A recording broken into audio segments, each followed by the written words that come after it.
Hi, everyone. Welcome once again to Our Veterans and Their Stories.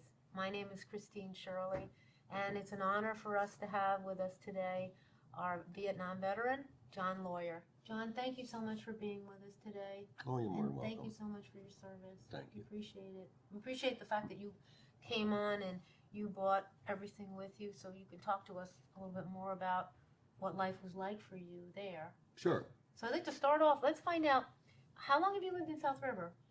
Okay, so we moved here when I believe I was 11 years old. I've lived in town since I was 11 years old. Okay. And did anyone in the military or any family members that you had in the military prior to your experience? My father was in the Marine Corps in World War II, and my grandfather, his father, was in the Marine Corps before him. So that's as far back as I've been able to go. And then my son was in the service. So. Okay, so you had two Marines. Yeah, Marines. And the branch of the service that you joined? I joined the Army. At the time there was a song that you could get these silver wings on your chest and you could be one of America's best. So that's what I wanted to be. So I had this recruiter talk me into enlisting in the Army and the Special Forces. And what year was that? That was in 1968. 1968. I was 17 years old. Yeah. Wow. And for how many years did you serve? I served almost 3. I enlisted for longer, but I got out early. Okay, which you'll tell us a little bit Yeah. about later on Yeah. okay, in the show. So to start off, I guess if we find out a little bit more about what you had mentioned, Special Forces, tell us a little bit about that. So the recruiter, when I went to enlist, I thought a good job would be to be an X-ray technician, and that's what I told him I wanted to be, was an X-ray technician. So he said, fine. When sign up medical. When you get to medical school, you tell them you're going to be an X-ray technician. And I said, okay. Little did I know later that I'd find out that wasn't the way it is in the military. But I had to enlist a little longer in the Special Forces because you go through more training, right? So initially I went to Fort Dix. So, excuse me, let me stop you. Mm-hmm. Special Forces means what? For those people that don't know what that means. It's a branch of the service where you're sent on different missions. The Green Berets are part of our Special Forces. Um, they're in all different branches of our military. In the Navy, they have these Special Forces that just took down our enemies. Okay. Those are all Special Forces troops. So were you a Green Beret? I started out initially to be one, yes, but I didn't finish my training. I instead wanted to go to Vietnam. So after a year of training, I volunteered to go to Vietnam. Okay, so what was training like? Well, basic training was kind of horrible. I enlisted in, I believe it was November, and Fort Dix is extremely cold in the winter. Extremely cold. So going through basic at Fort Dix in December and January, November, it would snow, and they would make us low crawl under the snow to look for cigarette butts. Basic training back then, they were allowed to abuse you to try to mentally make you a stronger individual. So say during the middle of the night, they would make you all fall out of the barracks. And they'd say you didn't do it quick enough. So go in and get your foot lockers and come back out. And sometimes they'd even say go in and get your mattress and come back out. Which was So just... what would they have you do with that? With Oh, the then you'd mattress? all come back out, and then you'd all go back in. It was just to beat you up. It was to beat you up mentally. Basic training. It was tough because it was winter. I don't think physically it was tough for me, but the cold was tough. You were out on a firing range, which is totally flat, and the wind's blowing, and it's below zero, and you're trying to shoot guns. So, basic. It was something you got through. I enlisted, okay? So because I enlisted, I had a service number that started with RA, meaning regular Army. People that got drafted had a service number starting with US. So drill sergeants and uppers knew if you enlisted or you were drafted by your service number, and they treated the people that got drafted a little bit worse even than they treated the people that enlisted, meaning more push-ups, more sit-ups, more harassment, that type stuff. Okay. So I think you have a booklet on. Well, this was my this was my infantry class. And that was at Fort Dix. That was at Fort Dix. Okay. Yep. Somewhere in through the book, they have all different pictures of what you did while you were in the military. Would you like to look at it? Yeah, are you in here? Yeah, I'm in here. Let's see. Let's Let me find me. I'm in here somewhere in here. Because they actually list everybody that's in here. So, and I think my mother. If it wasn't for my mother, I wouldn't have these books. Oh, here I am. She saved them? Yeah. Okay, let's show everybody. So you can see my name there and my funny little face. There he is. There's Don right here. Yeah. So how many weeks was that? Basic training. What was basic training? I believe it was 8 weeks basic About training. 8 weeks? I believe 8 weeks. Okay. A lot of the draftees tried to get kicked out during basic training if they could. There was different ways, but you really had to be bad to get thrown out because they knew you were going to try to get thrown out, and there was a war on. So now from basic, which was at Fort Dix, I went to medical school, which was in Fort Sam Houston, Texas. Okay. That's this thing right here. This one right here? Okay. Yeah, that's my diploma from medical U.S. school. Army Medical Training Center. Yeah. That training was 10 weeks long at Fort Sam Houston, Texas. A lot different than basic training. You were there to learn more than you were there for the physical abuse. I mean, you still had to do exercise and what have you, but you weren't run ragged because they really wanted you to learn. So what did they teach you? So I get to medical school and I say, hey, I'm going to be an x-ray technician. And they say, oh, no, son, we need combat medics. And we can do anything we want with you. So I said, oh, okay. And I'm 17. What do I know? So I say, okay. So medical school, so you'll pick a partner and have to give it injections. You have to learn all the different injections by shooting up somebody else and them shooting you up. You learn basic, broken bones, splints, IVs, head wounds. You learn. I would guess. The way best I can explain it is you'll just learn the basics. I was to learn later in Vietnam that my training was very insufficient for my job. For what I was expected to do, my training sucked. It was bad. It wasn't bad, it just wasn't adequate. To give you examples of the inadequacy is, we would learn things in rooms like this. In the jungle, it's dark. They didn't turn the lights out on us. They should have turned the lights out and said, find him, find what's wrong with him and fix him in the dark with explosions going on and all that other crap. See, we weren't taught that way. So in that regard, it still haunts me to this day, but it really was something that was very inadequate. And So I it wasn't explained like that a little bit. training that a regular doctor would have? Well, no, because it's only 10 weeks. They jam into you what they can in 10 weeks, and then call you a medic.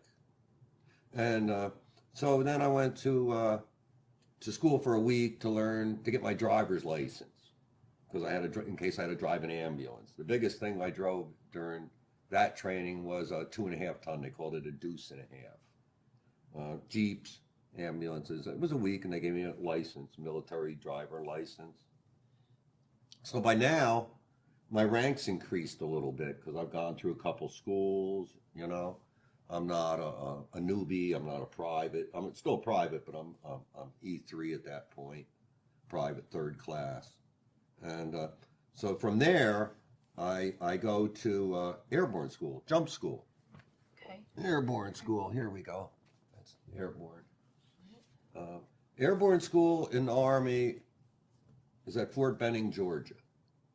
Everybody in the military, Navy, Air Force, Army, Marines, they all go here. They all go there for airborne training.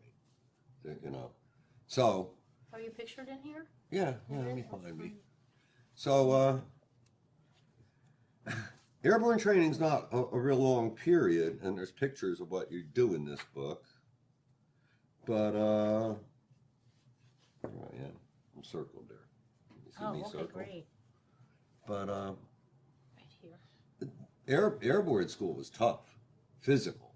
It was more physical than it was learning. They wanted you in shape. So we ran, you had to run. If you were outside, you either had to be running in place or running. Even if you were in line, you were running. Yeah. You ran 3 miles a day, every day. Once a week, you ran 5 miles. You did an hour and a half of push-ups, sit-ups, and all that stuff every day. It was very rigorous. Out of the over 1,000 of us that started, only 100 and some of us completed it. It was a challenge for a guy like me. I'm not a very big person, okay? And it was a challenge for me to graduate that, you know. Back then, they were allowed to beat you up, you know what I mean? Stand on you, make you do sit-ups while they're standing on you. They were allowed to curse you out, and throw stuff on you, and they could do what they wanted to do, right? So Airborne School was kind of funny, right? So in Airborne School, you run your 3 miles around the track like this. If they don't like you, they single you out, and they would single out guys like the Navy SEALs, very unique Navy unit. They will single them out, make them run around us 3 times while we were running this 3 miles. Drop down, do 25 push-ups, get back up, catch up, run around us that whole 3 miles. Wow. Right? Wow. You know, because they're in the Army and these were Navy SEALs. You think you're better than us? Now, one thing I didn't like about it, the officers got to ride around a Jeep on the back of a Jeep around the outside of us for that 3 miles, you know, sitting on the back of the Jeep. But then I guess you get perks, right? You know. So after you left there, where did you go? From Airborne School, I went to Fort Lee, Virginia for rigger training. What rigger training is packing parachutes. You know, in Airborne School, you make 5 jumps. They're all what they call static line. That means you hook up to this thing, and they were all at the same height, 1,200. I think it was 1,250 feet or something like that. But everyone was exactly the same. 5 and you graduated. Rigger School, to graduate, you had to pack your own parachute and jump with it. Oh. A little bit different. Dangerous. Well, a little bit more different, right? But you got to understand, I'm still 17 years old, young and cocky, and this was fun. Like we would take a Jeep and take it up with parachutes and push it out the back of a plane and then jump out after it. And it would land, and we would land. We'd put all our junk in the Jeep and drive out the woods. That's fun. That was fun, you know. I got to admit. Difficult, sure, but fun. And rigger school, I made a lot more jumps. I started making jumps almost daily. I just love jumping out of planes. I'll tell you funny. My first jump, and while you go up, they play this horrible song. And you're in a plane called a C-130 that's bouncing, and you're sitting on 2 sides, and it's doing this. And they're playing a song about some guy that jumps and his parachute don't open, and they scrape him up and pour him in his boots, you know. And it's blasting. and I'm getting sicker, and I'm feeling ill, and I'm getting sicker, and we hook up. So just as I get to the door, I puke out the door. I go out the door, but I puke. I'm sick as a dog, you know. I thought, why did I ever in my God's life decide to do this? What is the matter with you, you know? Well, after that one, I landed okay. That was pretty cool, you know. Some of the ones I had that weren't too cool was I landed on the highway in the middle of the highway on Route 95. Oh The no. wind blew Oh, us, no. blew us so hard. It just you're just like a balloon. You just blow away. The big old army parachutes. You didn't hit a car, did you? No, I landed in the middle. It was pretty safe. One time I landed in a lake. That was okay. I was fine. And one time I had a guy walking around on the top of my parachute. You know, his had deflated and came down alongside me, and he was up there tromping around. And I pulled these things called risers and tilted it, and he fell free, and he was okay. He was okay. Yeah, but it always intrigued me. I just couldn't get enough of jumping out of a plane. Would you do it today? No, because my back and knees are horrible. But other than that, yeah, you know. I mean, I think if you're young and you feel good and you're capable, it's a great thing to do. You know, if you do it when you're old, they tie you to somebody and they jump out yeah, with I've seen you. that. I've seen That's that, what they do with you.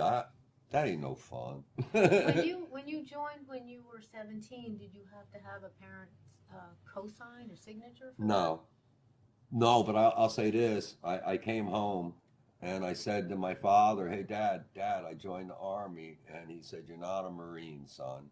I said, but Dad, you don't understand. I'm going to be a Green Beret. I'm going to be one of the best of the best. You're still not a Marine, son. that? They're their own brand, I guess, you know, which is okay. It's okay. So what happened after that then? Okay, so after rigor school, I went to Fort Polk, Louisiana for what they called jungle warfare training. It was basically hanging out in the swamp and being abused. How long was that training? That was 10 days, actually. That was probably one of the shortest. Yeah. But you were out in the swamp the whole time. At nighttime, you pulled yourself up into the tree and hung out in the tree, and then at daytime, you went down and walked around the swamps. And you ate out of them and killed stuff in there, and you know you were treated horrible. I think it was just to discourage you. And I didn't know what to do then. You know, I didn't know what to do with myself, so I volunteered to go to a place I'd never heard of, Vietnam. I had never heard of Vietnam. I didn't watch the news. I didn't care about news. So what made you think to go to Vietnam then? It was someplace to go. They said, you know, hey, they could use you in Vietnam. So, and it was wintertime here, and it was supposedly warm there. I don't know. I was young and stupid, right? They make you wait till you're 18. So you can't go there before you're 18. I just turned 18 not too long before that, so I was good to go. I had no idea where I was going. I had no idea, never heard of this land called Vietnam. I certainly wasn't political, like, you know, they were communist or we were this or they were this or they were that, you know. Then they started briefing us, telling us, you know, how they were bad people and what have you. And so I came home for 30 days before I took on leave to go to Vietnam. I went there, I think it was October or November. I know it was their monsoon season. I know I left all my cold clothes at home because I was going to a hot place. And so the night before I'm getting ready and I'm going, leaving to go to Vietnam, my father decides to have a talk with me. I'd never gotten along with my father the whole time I grew up, which is a whole different issue. But his war ruined his life, and it certainly impacted mine. With that being said, the day before I was leaving to go to Vietnam, he was a little bit drunk. He asked me to promise him if I was to get caught that I would kill myself so that him and my mother didn't have to worry about me. And I couldn't fathom why I was going to a place where I might have to kill myself.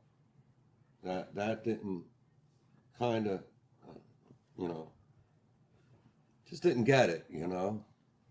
I'll say on the plane ride to Vietnam, the closer you got, you had stupid thoughts like, we're going to have to jump out the plane and shoot at people, you know.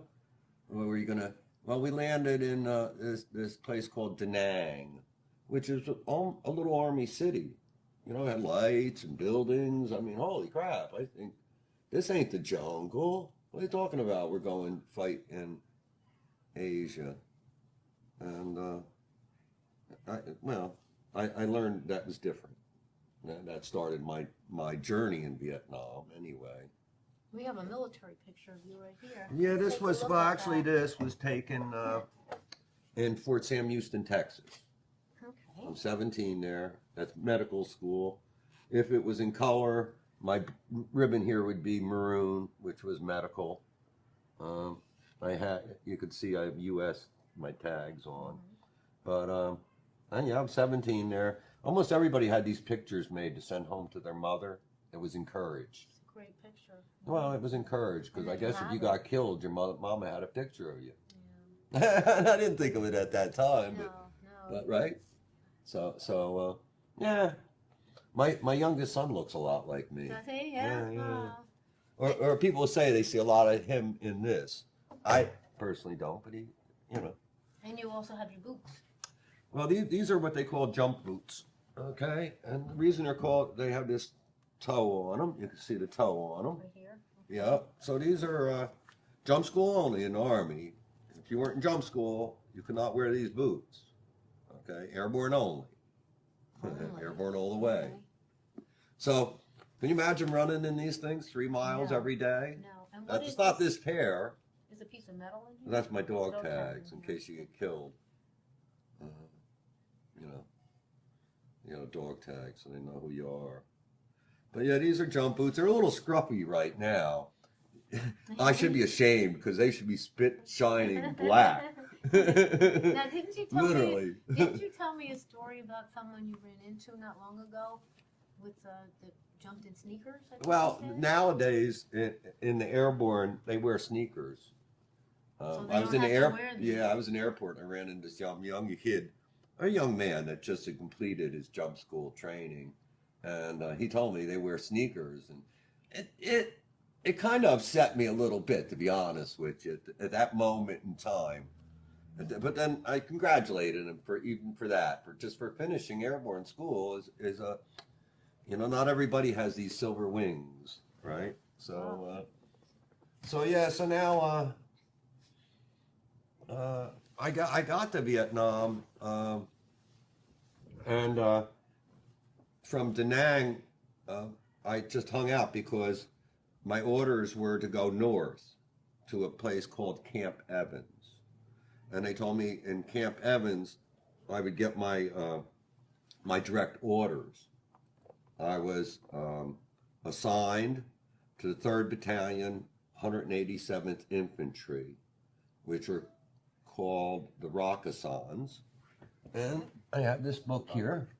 These are the Rakkasans. And what does that mean? Well, that was a unit name. They were a pretty big unit in Korea, the Rakkasans. In Vietnam, we were special, all special operations. There was only a couple hundred, most of us in country at one time in this unit. So none of us stayed in the unit as that unit. We all got sent out to another unit for whatever our job was. I, as a medic, was attached to the 101st Airborne. Their base camp was Camp Evans. Okay. So that's where I was headed, was to Camp Evans. I didn't know anything, and actually I had to stay in Da Nang a day or two because it was raining. It was part of their monsoon season. Monsoons are horrible. It just rains every day, all the time. Rain, rain, rain, rain, rain, rain, rain, rain, rain, rain, rain, more and more rain. So when does that end? March. It's months. Monsoons are months. And they still, I mean, you know, that's what goes on. And the monsoons are partially caused by jungles. The jungle itself creates that moisture, that bioatmosphere. You know, that's why jungles are jungles, because of all that. They get the moisture so that all their crap can grow. So I got to Camp Evans. When you get in Vietnam, you're called a newbie. Okay? People that are there a while stay away from you. You're almost considered bad luck. Uh-oh. You're a newbie. But you don't know nothing. That's because you don't know nothing. So at Camp Evans, I went over to the battalion headquarters, and they told me I was being attached to the 101st Airborne as a LRP, which is a long-range reconnaissance patrol, a LRP. Okay? And what a LRP is, it's a squad of men, 5 men to the squad, and it is what it says it is, long-range reconnaissance patrol. You're on your own, far away from everybody else. And so they told me to go over to the 101st and check in at the aid station because I was a medic. Mm-hmm. And I did all that. And now that started my journey in Vietnam. Okay. I gotta admit, when I first went to Vietnam, I thought I wanted to help people. I really did. I wanted to be the best I could be, but mostly to help people. I'm a city person, I got no idea about war. I mean, yeah, growing up you had fist fights and that kind of crap, but war is nothing like that. And I go over to the 101st. Everybody else in the squad is 101st. I'm the only one attached to them. Medics are a rare commodity in Vietnam, I was to find out. There weren't a lot of medics, and the way you got replaced was when somebody came from the States to replace you specifically. That's how rare you were as an individual. So I got introduced to the 5 other people, one at a time, that I was going to be attached to. Each of us had our own job in this unit. We had, I was a medic. We had a radio operator. We had a M60 machine gun operator. We had an M79, which is like a little hand grenade launcher man. And we had a platoon sergeant, was generally an infantry man. And the 5 of us went out on special missions. And I guess that's what started it. In Vietnam, well, we could talk about all different aspects of Vietnam. When I went there, I was very naive. By the time I left, I was completely insane. How did they get you to these different places if there were 5 of you? Did they drop you from helicopter? Yeah, they would fly us with a helicopter, drop us off. If it was a specific mission, a little bit farther from where, and we'd hump into where we had to go. Some of these missions, I'll give you an example. One of them, they called us in the rear. They brief you in a room. There's a map. You're a pin on a map. They brief you. They tell you what your objective is. Well, our objective that time was to go into Laos to look for parts of the Ho Chi Minh Trail. Being that we were going into Laos, and we're not allowed to go into Laos, we're told if we get caught, they don't know anything about us. We're on our own. Now, mind you, there's 5 of us. And did you say you can't wear badges or any type of... We're wear no insignias at all. And as a medic, even the people I was with, I'd beg them not to yell medic if they were hurt. I would know if you were hurt. I could hear you were hurt. But if you yelled medic, the firing almost stopped until somebody popped up, because if you killed a medic, you killed everybody he could help. I had a target on my back as a medic. literally. Not just a target on my back. When you ran into uh, villagers and things like that, they wanted uh, my medical supplies to treat whoever they could. Um, Part of my job in Vietnam was to do these things they called med caps, and that's treating going to a very remote village and treating villagers within that village. And I hated it. I thought most of them were our enemies, just looking to get our crap. So you couldn't tell who was You, who? you can't tell a North Vietnamese from a South Vietnamese, just like you can't tell a person from Georgia from Washington or North Carolina. Especially if you're coming from a foreign country. There's no difference between them. The difference in people were over in Vietnam were Chinese. Chinese were much taller. Koreans. We did have Koreans there. They were called rock soldiers. They were mean. They were good soldiers. The Korean soldiers. They were tough, very tough soldiers. Did you tell me you almost had a close call With when you were out in the jungles? We had many close calls in the jungle. I was in lots of firefights. That's where all these things came from. Was different battles. There was very short on medics, so occasionally they would come and pick me up in a little helicopter called a Loach, two-man helicopter. It looked like a bumblebee, very little helicopter. And they would fly me to the firefight and throw me out so I could work on people that were hurt. I was initially told as a medic to hide during the start of the fight, wait till it was over, and then come out and fix people because they needed a medic. Okay.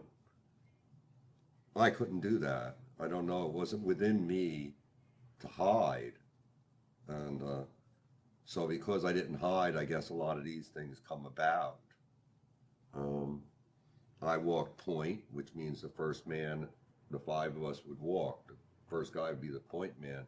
You were going to hit a booby trap or a claymore, and more than likely he's the one that's going to die if he hits a booby trap, the point man. So they didn't want me walking point, but I took my turn. Everybody has to take their turn in the jungle. The five of us had to rely on each other. Helicopters couldn't come during the monsoons, so we ate what we found. We ate stuff out the rivers, we ate lizards, we ate monkey, we ate snake. I even ate worms one time. You have to do what you have to do. You eat. Right? You gotta eat. You live in a jungle. Now here's something I'd like you all to understand about Vietnam is everybody that was there, depending on where they were, what they did, and what their MOS was, meaning their job, and their story is different. There's a lot of similarities because we were in a war together, but there's a lot of differences because of where we were and who we were. Vietnam had a lot of draft people that were sent to Vietnam. I believe, sometimes I think our country wanted to get rid of the lower end of our society through the draft system. They were all people that didn't graduate high school or had been in jail. They weren't the college people. There were lower people that got drafted and they got sent to war to die. Because basically we were sent there to die. When you're a soldier of any kind, your job is to die. You hope you don't, but the reality of it is that's part of your job. Be willing to die. John, did they give you leave during your time? In Vietnam, Yeah. I got an R&R once, and I went to. At the time, it was called Formosa. It's Taiwan, but back then it was called Formosa. I went there for a week, R&R. Is there a group of you that go? Or No, just you go by separately. yourself? That's one thing weird about Vietnam is everybody was separately. You went there alone. You came home alone. You were people were always moving in and out because their dates were all, you didn't go there a whole shitload of yous and come home a whole bunch of yous. Everybody went. No, you went everywhere by yourself, kind of. So you could go, half a dozen places to these R&Rs. You were entitled to one while you were there, your tour. One that you couldn't go to was Hawaii. Oh. You weren't allowed to go to Hawaii unless you were married or you extended for another tour because they thought you'd escape. Oh. And go home. So you would leave. You're not going to escape from Thailand, I guess. I guess you're not going to escape from Formosa or Taiwan or Australia. You could have went to Australia. So that was part of my downfall, I wanted to go to Hawaii so bad. When my first tour was done, I extended for another tour to go to Hawaii. Oh, you did? So how long did you stay in Hawaii? That was another week. A week. Yeah. Well, I was so screwed up by then. My brain was so burnt. I was so fried as an individual. I didn't even like where I was at or know where I was at. I think that was a total waste of me even going there. So because of that, I've been back there probably 20 times.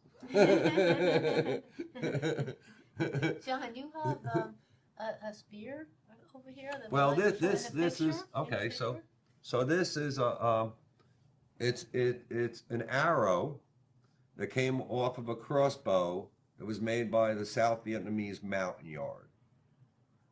Mountain Yard were South Vietnamese. They would remind you of our American Indians, their culture. They hunted with bows and arrows. Even the way they dressed wasn't Oriental. It was more like our Indians almost. So the Mountain Yards are very fierce fighters on our side. They were on our side. And when we left Vietnam, a lot of them got slaughtered and killed. From what I understand, a lot of them came to the States, into the Carolinas. But we deserted a lot of people when we left there that died. But this is what they hunted with. What would they catch with that? Monkeys, people. So they would throw it, or how? No, this was a crossbow. Oh, a bow. Okay. Yeah, this was a crossbow arrow. Did someone give that to you? Yeah. Mm-hmm. Yeah. So, okay, so here we have a picture. I don't know if you can see that or not, but that picture is of me in the middle. You're right here in the middle. Yeah. Over there. I don't have a lot of stuff, and I'll tell you why. You spent your time out there, and it rained so much that everything got wet and ruined. Everything had to be kept in plastic. And I lived in the jungle. Literally, the whole time I was in Vietnam, I went in the rear very few times. I can almost count them on my hand. I lived in a place called the Asia Valley, which is triple canopy jungle in Vietnam, or on special operations into the DMZ or Laos. And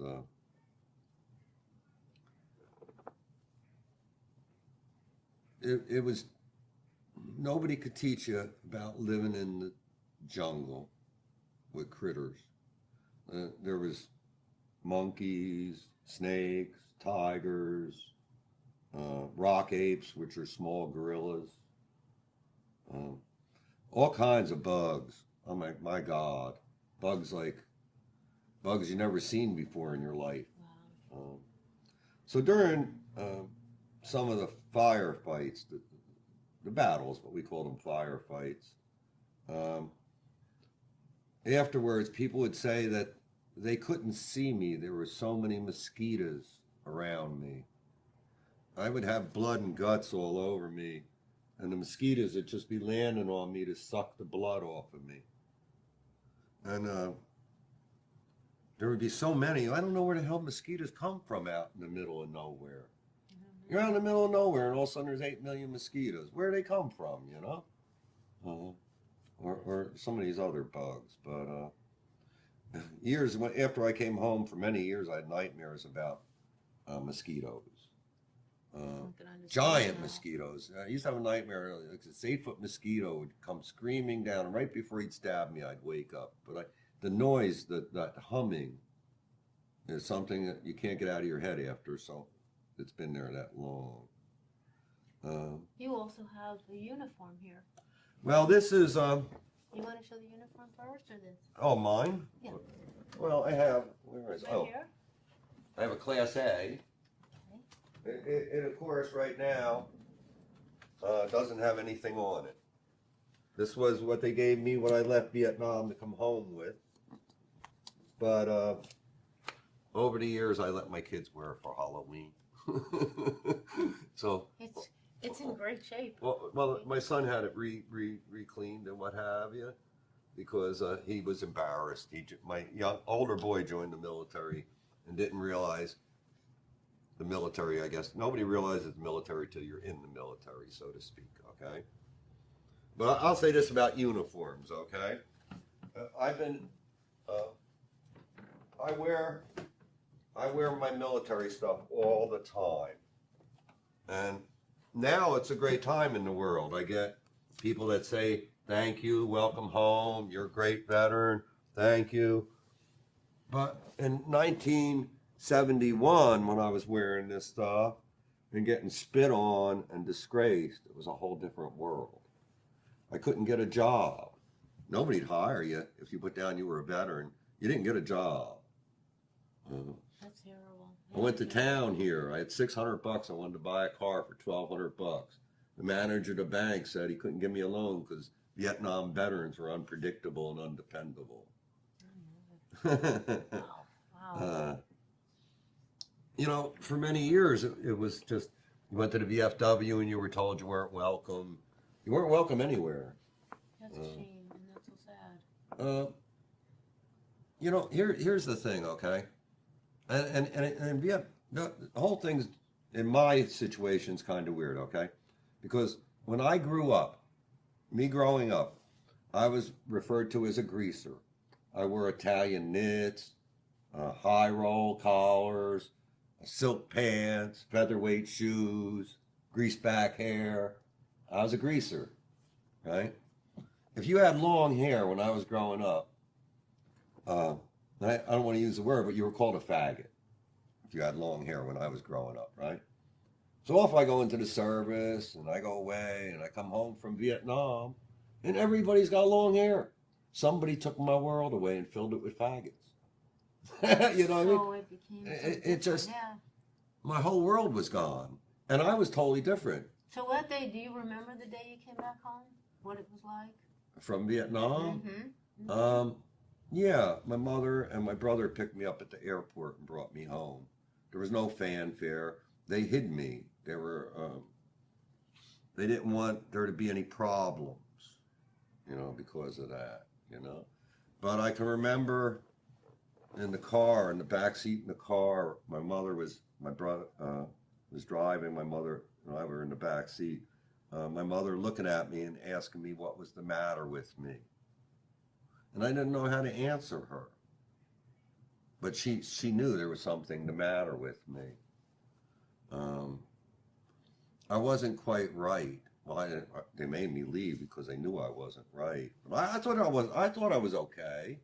I didn't see anything wrong with wanting to hunt and hurt and kill. At that point, anyway, I didn't see. And so, you know, you come home, and the people here, I come home to this town. I grew up in this town. And you go to talk to the people you grew up with. I don't know if you call them friends, because I don't know what that word means anymore. But the people you grew up with, you go to talk to them, and when you explain to them what you had just done, they don't want to talk to you no more. They don't want to know you no more. They don't even want to know you. I didn't understand. Well, what I didn't understand, I do now, that to tell somebody the horrible things you just did is almost like a murderer confessing horrible crimes to you. You're not going to want to know that person. And that was me. I was confessing horrible crimes to people that never did anything wrong. Or not to that degree, anyway. Yeah, when you were in the service. Well, yeah, but see, I just didn't understand, though, that they wouldn't understand. You know, it's a big leap. I don't know why, but that's a big leap, you know? So you felt like you changed then when you ran across your friends.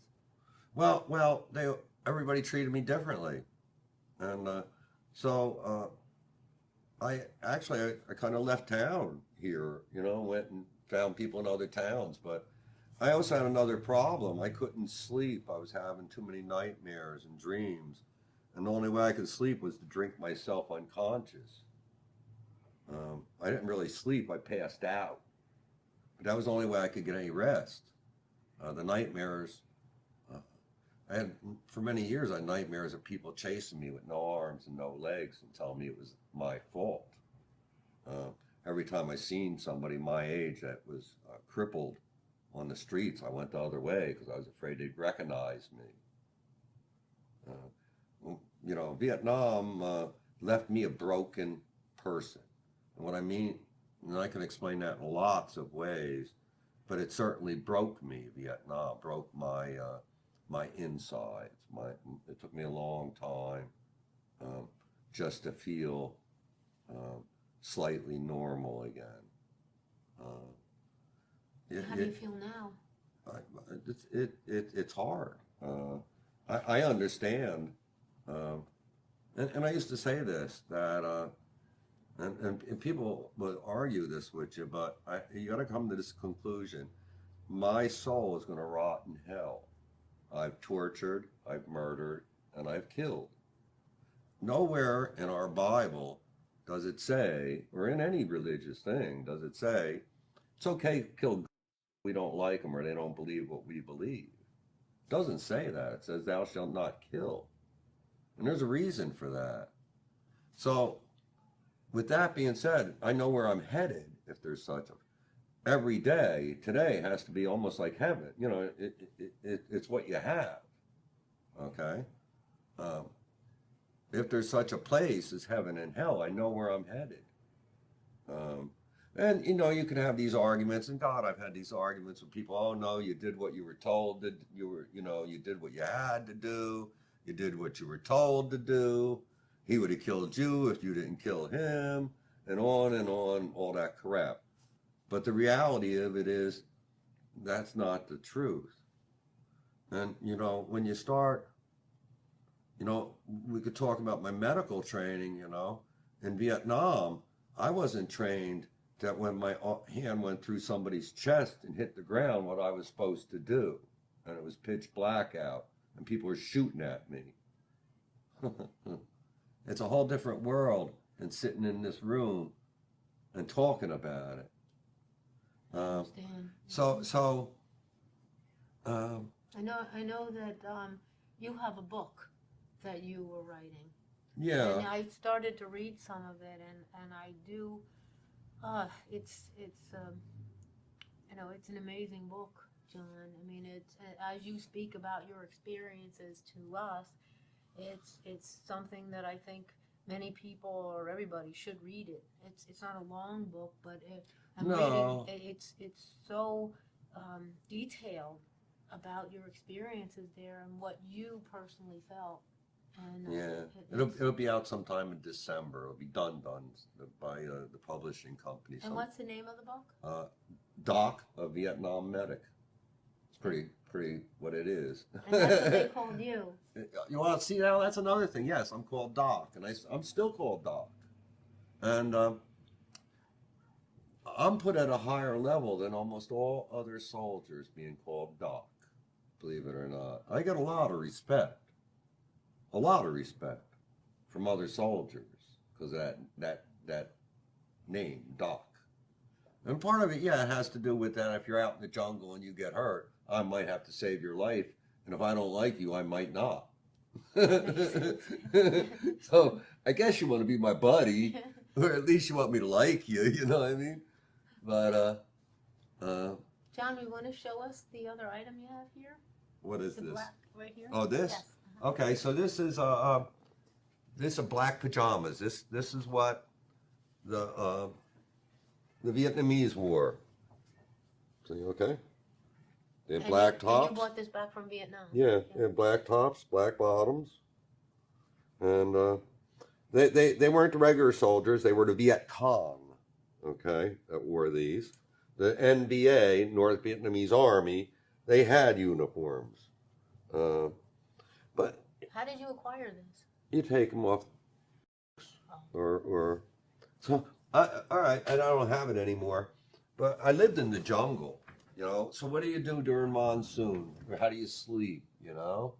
So I killed a Viet Cong one time, and in his rucksack he had um, um, a hammock that folded up about that big and only weighed maybe a pound. And when you stretched it out, it was about 6 foot long. So I carried that. I carried 4 sticks of bamboo and a long one as a walking pole, and I was able to hook this thing up about 2 feet off the ground, still stay within the grass, get my ass under there, and stay dry. So it helped you. So well, you learn how to live. You gotta learn how to live in the jungle. So let's find out about all these medals that you have here. Well, they're for all different things. That's what these decorations are for. You want to hold it up? Yeah, let's show them up so you that go. everybody can see them, and then you can explain them to us. Please. All right, so these are my ranks up here. That's a medical thing. So you could see the medical, right, U.S. And I was a specialist 4, spec 4. And that's what these are. That's what these are, yes. Being a medic, I couldn't get hard stripes, meaning a sergeant or corporal. You became a specialist. These are bronze stars.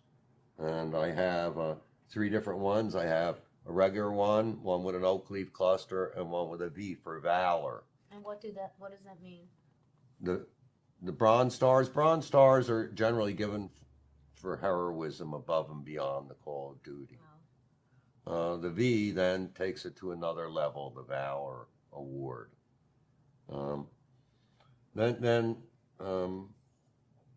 on this side I have an Army Accommodation Medal, right, with a V for Valor.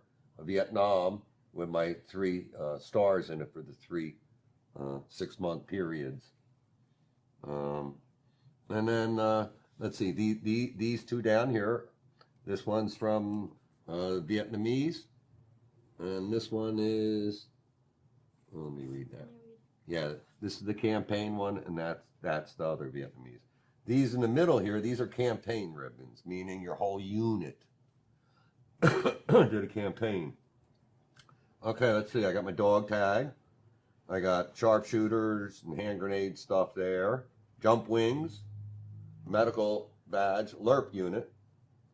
Oh, see this thing down here? That's a can opener. It's called a P-38. One of the most important things you could have had in Vietnam. I was going to ask you about that. Oh, it's so important, it's unbelievable. Because we ate sea rations, and they were cans. And you ain't open them if you ain't got one of these. These came in every box, so there was plenty of them. But I put this together mostly for, not as much for myself as for other people, so to speak, And my family, the first set I got, I actually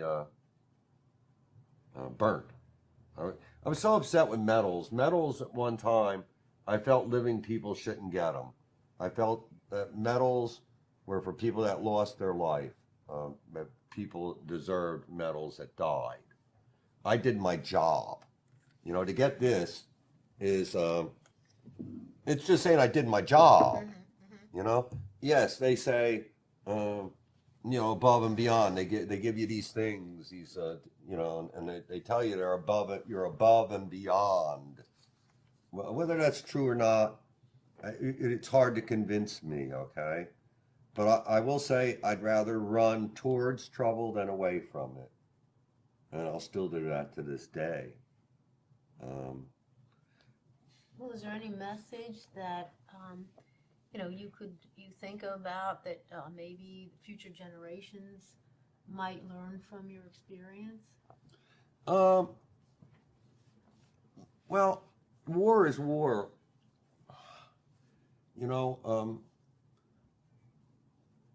It can affect you, and it has affected me forever, and I'm sure it will I know it will for the rest of my life. But war is war. But what bothers me about the whole thing is how different veterans treat other veterans differently. World War II veterans treated us like crap. Okay? Korean veterans were treated. I find, believe it or not, a lot of non-veterans are treating these new veterans like crap. These Persian Gulf or Iraqi or Afghani veterans are getting crap from veterans like me. Not me, but my age. It's wrong. I don't care. I've heard both sides of their arguments. I've heard Vietnam veterans saying, oh, well, they're fighting in cities or the desert. They're not in a jungle. They're not in a sweat, this and that. No, there is no. War is war. It's a horrible, horrible, horrible thing, war. There should never be war. And that being said, we as a society have to realize that they did just as much as we did. You know, part of what I've done since I came home, because this bothered me so much, was I help other veterans, okay? I'm not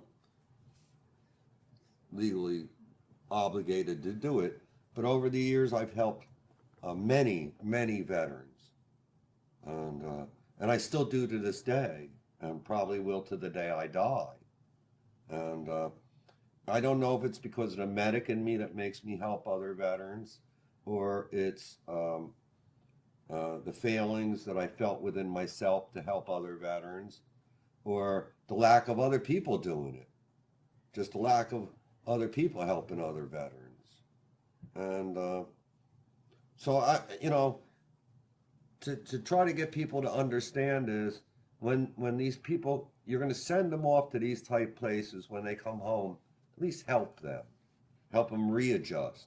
They're not helping these people readjust, and they didn't help us readjust. Is there any places that you can tell our viewers that they might be able to get help that you're aware of? Well, okay, so your first line if you're a veteran is to go to the VA. I know that the newer veterans at East Orange, they have a whole floor for them, OIF, OEF. The 7th floor is totally dedicated completely to them.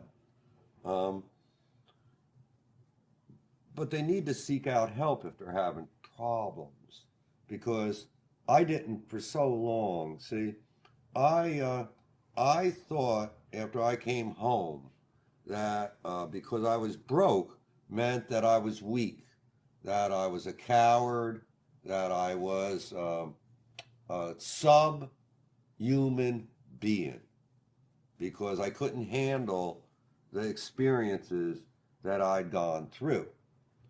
And had I maybe found other people sooner that were also broken, maybe I could have felt better sooner, okay? It's a hard thing to explain, but you need like-type people that have experienced some of these similar things, so that you can let them come out your mouth, so they're not running around in your head driving you crazy, okay? Because in your head, these things will get distorted. They'll get mixed up. They'll get all weird. They'll make you kill yourself. So seek help. That would be the biggest thing I would probably try and tell these people, is it is out there. There's great groups. There's one here in New Jersey, Welcome Home Vets of New Jersey.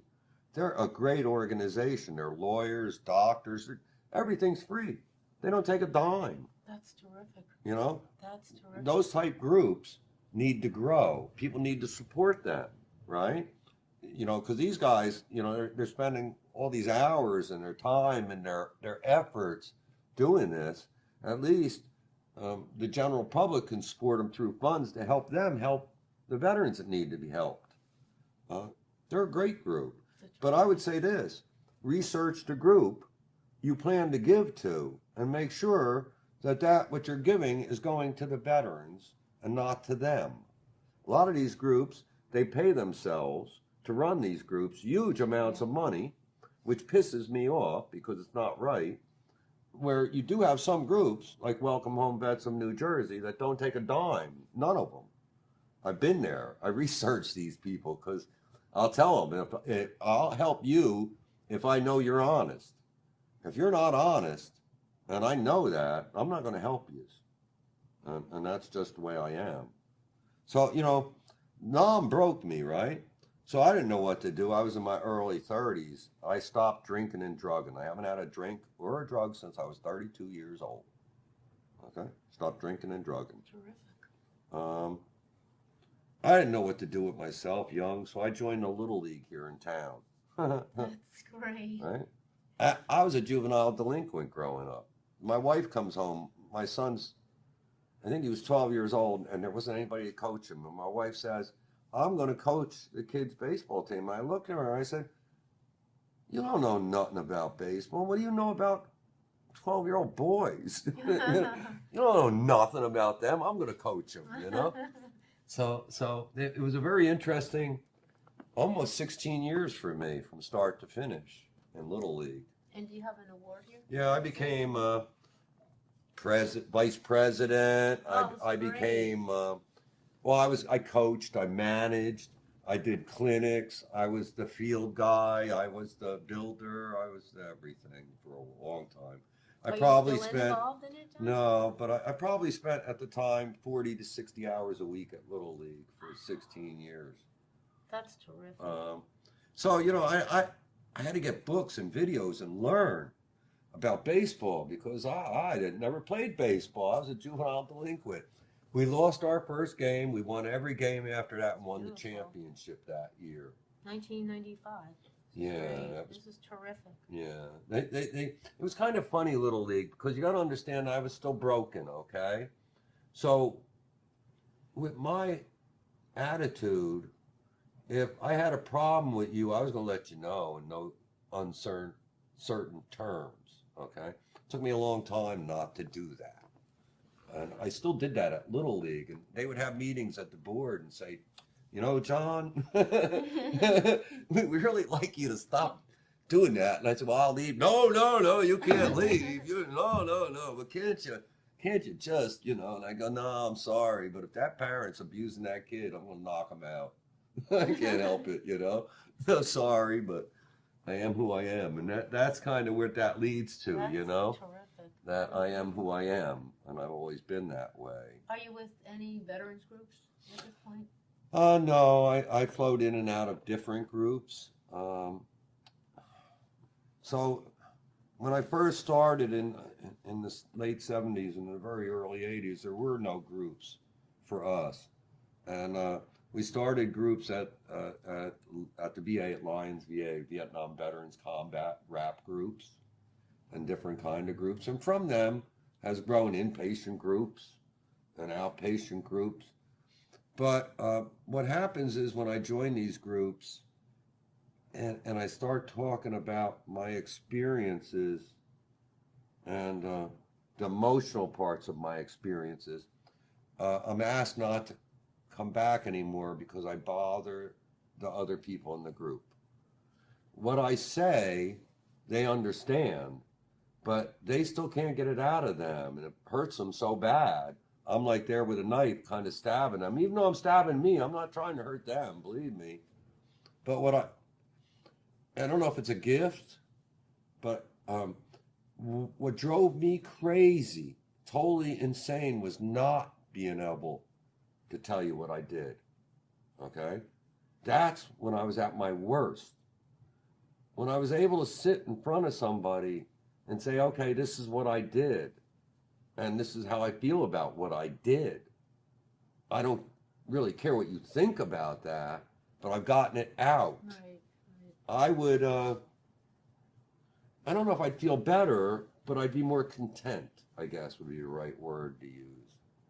And I've had to use that throughout this PTSD experience that I've had to deal with ever since I've been home.